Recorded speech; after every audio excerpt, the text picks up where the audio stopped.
Hi hello friends, എല്ലാ കൂട്ടുകാർക്കും നമ്മുടെ മൗനരാഗം സീരിയലിലെ ഇന്നത്തെ നല്ലൊരു എപ്പിസോഡിലേക്ക് തന്നെ സ്വാഗതം കേട്ടോ. ചാനൽ ആദ്യമായിട്ടാണ് കാണുന്നെങ്കിൽ ഒന്ന് സബ്സ്ക്രൈബ് ചെയ്ത് ലൈക്ക് ചെയ്ത് സപ്പോർട്ട് ചെയ്യണേ. അങ്ങനെ കിരൺ ആണെങ്കിൽ ഓടിപ്പിടിച്ച് സരയുവിന്റെ അടുത്തേക്ക് വരുവാണ്. സരയുവിനെ പറയുന്നുണ്ട്, കിരണേ, ഞാൻ ആകെ ഒരാളെ മാത്രമേ എന്റെ ജീവിതത്തിൽ സ്നേഹിച്ചിട്ടുള്ളൂ. ചെറുപ്പം മുതൽ എന്റെ മനസ്സിൽ ഒരാളും അയാളുടെ മുഖം മാത്രമായിരുന്നു. പിന്നീട് എപ്പോഴും മനോഹറിലേക്ക് എന്റെ ശ്രദ്ധ തിരിഞ്ഞു. മനോഹർ ഒരു കൊള്ളരുതത്തവനെന്ന് അറിഞ്ഞപ്പോ എനിക്ക് ആണുങ്ങളോട് തന്നെ വെറുപ്പായി തുടങ്ങിയതാ. പക്ഷെ വീണ്ടും എന്റെ മനസ്സിലുണ്ടായിരുന്ന ആ പഴയ രൂപം വീണ്ടും മനസ്സിലേക്ക് തെളിഞ്ഞു തെളിഞ്ഞു വരുവാണ്. എനിക്ക് വീണ്ടും ആ ഒരു ഇഷ്ടം കൂടിക്കൂടി വരുവാടാ. ഞാൻ നിന്നെ കുറിച്ചാ പറയണത്. നിന്നോട് മുമ്പുണ്ടായിരുന്ന ആ ഒരു ഇഷ്ടം എനിക്ക് വീണ്ടും വരുവാണ് കിരണെ എന്നൊക്കെ പറയുമ്പോഴേക്കും കിരൺ പെട്ടെന്ന് സരിയുടെ മുഖത്തേക്ക്, സരിയോ നീ എന്തൊക്കെയാ പറയണേ ചോദിക്കുമ്പോ, അതേ കിരണെ, ഞാൻ ഇപ്പൊ സ്നേഹിക്കുന്നത് നിന്നെയാണ്. എനിക്കറിയാം നിന്റെ കല്യാണം കഴിഞ്ഞിട്ട് കല്യാണി ഉണ്ട്, കല്ലുമോൻ ഉണ്ടെന്നൊക്കെ എല്ലാം എനിക്കറിയാം കിരണെ. പക്ഷെ നിന്റെ രണ്ടാം ഭാര്യയായിട്ടാണെങ്കിലും നിനക്ക് എന്നെ സ്നേഹിച്ചുവിടാ, സ്വീകരിച്ചുവിടാ. കൺമിണിമോളുടെ അച്ഛനായിട്ട് നീ നിൽക്കാന്ന് നീ പറഞ്ഞു. എന്റെ ഭർത്താവായിട്ടും നിനക്ക് നിന്നൂടെടാ, രണ്ടാം അച്ഛനായിട്ട് നിനക്ക് നിന്നൂടെ എന്ന് സരയു ചോദിക്കുമ്പോ കിരൺ സരുവിന്റെ മുഖത്തേക്ക് ഒന്ന് നോക്കുകയാണ്. ശേഷം സരുവിനെ കെട്ടിപ്പിടിക്കാണ്. അത് കാണുമ്പോഴേക്കും സരുവിന് മനസ്സിലായി കിരണിന്റെ സമ്മതമാണെന്ന്. സരയും കിരണിനെ കെട്ടിപ്പിടിച്ച് ഭയങ്കര സന്തോഷത്തിൽ ഇങ്ങനെ നിൽക്കുവാട്ടോ. പെട്ടെന്ന് സരയു ഉറക്കത്തിൽ നിന്ന് ഞെട്ടി എഴുന്നേക്കാണ്. എന്നിട്ട് ചിരിക്കുന്നുണ്ട്. സരയു കണ്ടൊരു സ്വപ്നമാട്ടോ അത്. സരുവിന് ആ സ്വപ്നം ഭയങ്കര ഇഷ്ടമാണ്. സരയു അതിനെ കുറിച്ച് ആലോചിച്ചുകൊണ്ടിരിക്കുകയാണ്. പിന്നീട് കാണിക്കുന്ന രാവിലെയാണ്. രാവിലെ തന്നെ കിരൺ താരയുടെ വീട്ടിലേക്ക് വന്നിരിക്കുകയാണ്. താര സമയത്ത് ഡൈനിങ് ടേബിളൊക്കെ തുടച്ചുകൊണ്ടിരിക്കുകയായിരിക്കും. താരേന്റെ അടുത്ത് കിരൺ ചോദിക്കേണ്ട, താരാന്റി എന്താ ഒന്നും പറയാതിരുന്നത്, എന്താ എന്ന് താര ഇങ്ങനെ ചോദിക്കുമ്പോ, അല്ല, സരുവിന് രാവിലെ മെസ്സേജ് ഉണ്ടായിരുന്നു, അവൾക്കൊട്ടും സുഖമില്ല, പനിയും അതുപോലെ തന്നെ വല്ലാത്ത തലകറക്കമാണെന്ന്. എന്താ ആന്റി എന്താ ഒന്നും പറയാതിരുന്നത്? സരയു ആണെങ്കിൽ ഒന്നും പറയില്ല. ആന്റിക്ക് എന്തെങ്കിലും പറഞ്ഞൂടെ എന്ന് പറയുമ്പോഴേക്കും, എന്താ ആന്റി ഒന്നും മിണ്ടാത്തത്? വലിയ കുഴപ്പമില്ല എന്ന് താര ഇങ്ങനെ കാണിക്കാണ്. അപ്പൊ ഇതെല്ലാം തന്നെ സരയു മുകളിൽ നിന്ന് കാണുന്നുണ്ട് കേട്ടോ. ഉടുത്തൊരുങ്ങി നിൽക്കാണ് സരയു.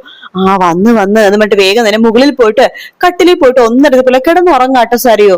കിരൺ പറയുന്നുണ്ട്, എന്തായാലും അവളുടെ മെസ്സേജ് വന്നപ്പോ അവളെ വല്ല ആശുപത്രിയിൽ കൊണ്ടുപോകണോ എന്നൊക്കെ അറിയാൻ വേണ്ടിട്ട് ആന്റി ഞാൻ വന്നതിനാന്ന് അവളെ കണ്ടിട്ട് വരട്ടെ എന്ന് പറഞ്ഞിട്ട് കിരൺ മുകളിലേക്ക് പോവാണ്. താരക്ക് മനസ്സിലായി ഇത് സരയുവിന്റെ അടവാണെന്ന്. അങ്ങനെ മുകളിലേക്ക് കിരൺ പോകുമ്പോഴേക്കും സരയു ഉറങ്ങിക്കൊണ്ടിരിക്കായിരിക്കോട്ടോ.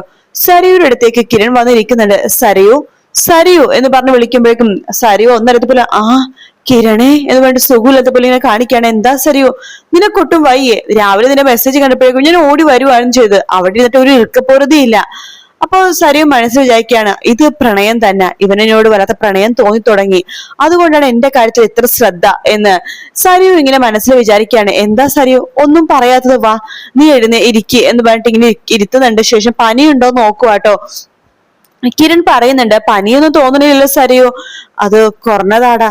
പിന്നെ പനീനേക്കാളും കൂടുതൽ ഭയങ്കര തലവേദന, തല പൊട്ടിപ്പൊളിയണ പോലത്തെ വേദന. എന്നിട്ട് നീ മരുന്നെന്തെങ്കിലും കഴിച്ചായിരുന്നോ? വാ, നമുക്ക് ഹോസ്പിറ്റലിൽ പോകാൻ. വേണ്ട, ഹോസ്പിറ്റലൊന്നും പോകണ്ട. ഇവിടെ എനിക്കിപ്പോ ഇടയ്ക്കിടയ്ക്ക് തലവേദന വരുന്നുണ്ട്. ഞാൻ തലവേദന മരുന്ന് കഴിച്ചിട്ടുണ്ട്, അത് കുറഞ്ഞോളും. സരയു, ഇടയ്ക്കിടയ്ക്ക് തലവേദന വരുന്നുണ്ടെങ്കിൽ അത് സൂക്ഷിക്കണം. നീ ബാം എന്തെങ്കിലും തേച്ചായിരുന്നോ? തേച്ചായിരുന്നോ? കുഴപ്പമൊന്നുമില്ലടാ എനിക്കിപ്പോ എന്ന് പറയാണ് സരയു. ഇത് തന്നെയാ ഞാൻ പറഞ്ഞത്, നീ എപ്പോഴും ഇവിടെ വന്ന് ഇങ്ങനെ ഇരിക്കാതെ ഇടയ്ക്കിടയ്ക്ക് താരാനിനെ കൂട്ടിക്കൊണ്ട് എന്റെ വീട്ടിലോ അല്ല അമ്മയുടെ വീട്ടിലോ ഒന്ന് പോയി നിൽക്കാനായിട്ട്. നീ എപ്പോഴും ഇവിടെ തന്നെ ഇങ്ങനെ നിക്കല്ലേ? ഇവിടെ തന്നെ അടിഞ്ഞുകൂടി നിൽക്കുമ്പോഴാണ് നിനക്ക് വല്ലാത്തൊരു ബുദ്ധിമുട്ടും കാര്യങ്ങളൊക്കെ തോന്നുന്നത്. സരയു, നീ വിഷമിക്കണ്ട. ഇനി ഒരിക്കലും മനോഹറിനെ കാണാൻ വേണ്ടി ഞാനോ കല്യാണിയോ പോയില്ല. അത് ഞങ്ങൾ തീരുമാനിച്ച കാര്യമാണ്. മനോഹറിന് എന്തൊക്കെ പറഞ്ഞാലും ഞാനും കല്യാണി മനോഹരത്ത് പോവില്ല സരയു എന്ന് പറയാണ്. അപ്പൊ സരയു പറഞ്ഞില്ല, എനിക്ക് നിന്നെ വിശ്വാസമാണ്, പക്ഷെ കല്യാണിനെ എനിക്ക് വലിയ വിശ്വാസമില്ല. ഇല്ല സരയു, അവള് തന്നെ എന്നോട് പറഞ്ഞത് ഇനി നമുക്ക് അവനെ കാണാൻ പോവണ്ടെന്ന്. അത് മാത്രല്ല, ഒരുപാട് പെമ്പിളുടെ ജീവൻ തുലച്ചവനല്ലേ, അവനോട് സഹതാപോ സിമ്പതിയോ കാണിക്കേണ്ട കാര്യമില്ലല്ലോ. എന്തായാലും നീ ഇങ്ങനെ പറഞ്ഞതിൽ വല്ലാതെ സമാധാനമുണ്ട് എന്ന് പറയാണ്. നിനക്ക് എഴുന്നേറ്റ് നിൽക്കാൻ പറ്റുമോ? കുഴപ്പമൊന്നുമില്ലടാ എന്ന് സരയു പറയാണ്. അതിനുശേഷം പതുക്കെ സരയു എഴുന്നേക്കാൻ വേണ്ടി പോകുമ്പോഴേക്കും വീഴുന്ന പോലെ മനഃപൂർവ്വം കാണിക്കാട്ടോ. അപ്പോഴേക്കും കിരൺ വേഗം പിടിക്കുന്നുണ്ട്. അയ്യോ സരയു, നിനക്ക് ഒട്ടും വയ്യല്ലോ, നിനക്ക് എഴുന്നേറ്റ് നിൽക്കാൻ പോലും ബാലൻസ് ഇല്ലല്ലോ. അതൊന്നും കുഴപ്പമില്ലടാ, നീ വാ, ഞാൻ പിടിക്കാം എന്ന് പറഞ്ഞിട്ട് കിരൺ സരയുവിനെ ചേർത്ത് പിടിക്കാനായിട്ട് പതുക്കെ സ്റ്റെപ്പ് ഇറങ്ങി വരുവാണ്. ഇതെല്ലാം തന്നെ താര നോക്കി കാണുന്നുണ്ട് കേട്ടോ. താരക്കാണെങ്കിൽ ദേഷ്യം വരുന്നുണ്ട്. അങ്ങനെ കിരൺ താരെടുത്ത് പറയണ്ട്, താരാന്റെ ഇവൾക്ക് ഒട്ടും വയ്യല്ലോ എന്ന് പറഞ്ഞിട്ട് സോഫയിലേക്ക് ഇരുത്താണ്. താരാന്റെ ഇവൾക്ക് വയ്യെങ്കിൽ താരാന്റിക്ക് എനിക്കൊരു മെസ്സേജ് അയച്ചു പറഞ്ഞൂടെ? ഇവളാണെങ്കിൽ ഒന്നും പറയത്തില്ല. ഇനിയെങ്കിലും ഇവൾക്ക് വയ്യെന്നുണ്ടെങ്കിൽ മെസ്സേജ് ഒക്കെ അയച്ചു പറയട്ടെ ആന്റി, ഞാൻ എത്ര തിരക്കാണെങ്കിലും അപ്പോൾ തന്നെ വന്നോളാം എന്ന് പറയാണ്. സരയു നിനക്ക് കുഴപ്പമൊന്നുമില്ലല്ലോ, ഹോസ്പിറ്റലിൽ വല്ല പോണോ എന്ന് കിരൺ ചോദിക്കുമ്പോ വേണ്ടടാ എനിക്കൊരു കുഴപ്പമില്ലെന്ന് പറയാണ്. താരാന്റിയും സരിയും കാർത്തികയുടെ വിവാഹത്തിന് വന്നില്ല, രണ്ടുപേർക്കും വിവാഹത്തിന് വരണമെന്ന് ഞാൻ പറഞ്ഞതല്ലേ, എന്നിട്ട് രണ്ടുപേരും വന്നില്ല. ദേ ഇനിയെങ്കിലും നിങ്ങൾ ഇവിടെ അടഞ്ഞുകൊണ്ടിരിക്കാതെ എന്റെ വീട്ടിലോ അച്ഛന്റെ അമ്മയുടെ വീട്ടിലേക്ക് ഒന്ന് ഇടയ്ക്കൊക്കെ പോ, അവർക്കൊരു സന്തോഷമാകും, നിങ്ങൾക്ക് മനസ്സിനൊരു ആശ്വാസമാകും. സരയു ചോദിക്കണ്ടേ, എടാ TV വെച്ച് കഴിഞ്ഞാ ഗംഗപ്രസാദിന്റെ വാർത്തയാണല്ലോ എല്ലാം കേൾക്കണത്, അവന് എന്തിനു സംഭവിച്ചു, അവൻ മരിച്ചു എന്നൊക്കെയാ TV പറയണത്.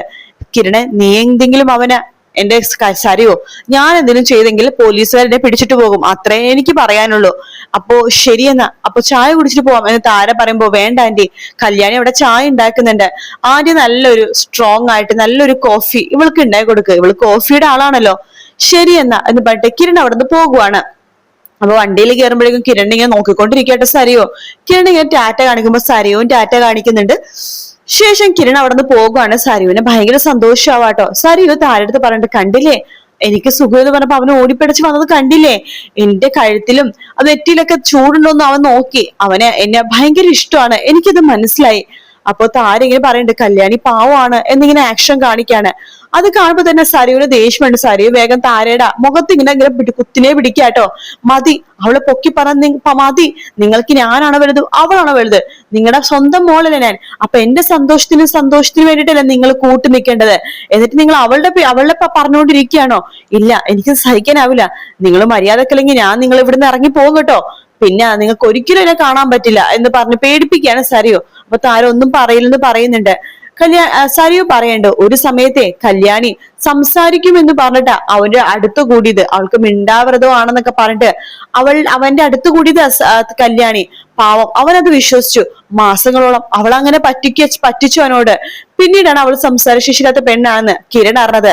സാധാരണ ഒരു കള്ളം പറഞ്ഞ കിരൺ അങ്ങനെ ക്ഷമിക്കാറൊന്നുമില്ല, പക്ഷെ അവളോട് ക്ഷമിച്ചു.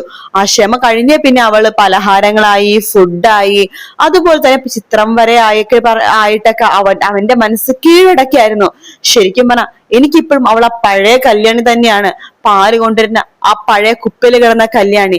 എനിക്ക് കിരണിനെ സ്വന്തമാക്കണം, അതിന് കല്യാണി ഒഴിഞ്ഞു പോയേ പറ്റൂ, എനിക്ക് കിരണിന്റെ ജീവിതത്തിലേക്ക് കയറിയേ പറ്റൂ, എനിക്ക് കിരണ് അത്രമാത്രം ഇഷ്ടമാണ്, എല്ലാത്തിനും കാണാം കല്യാണിയാണ്.